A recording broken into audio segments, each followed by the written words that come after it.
Establishment میں 6 group آتے ہیں.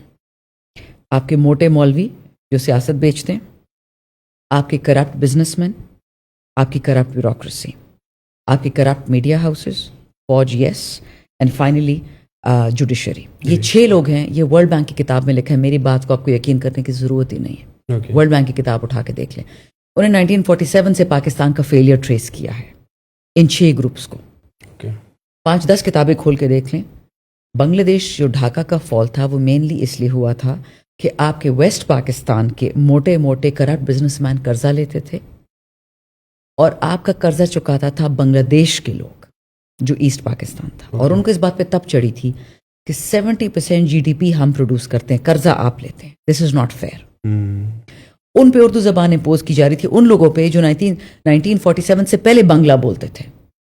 کیوں ان کو بنگلہ زبردستی رکوا رہے تھے؟ آپ انڈیا سے اتنے امپریس ہیں, مودی کے جوتے پالش کرتے رہتے, اپنی شادیوں پہ بلاتے ہیں, کیوں پاکستان میں 20 نیشنل لینگویجز نہیں کرتے؟ بورشسکی بولے, پشتو بولے, پنجابی بولے, سندھی بولے, کیا دشمنی ہے ہمیں لوکل زبانوں سے؟ آپ کو پتہ ہے ایک موومنٹ تھی باقاعدہ 20-30 سال ایک موومنٹ چلی to crush national languages. Why would you do that?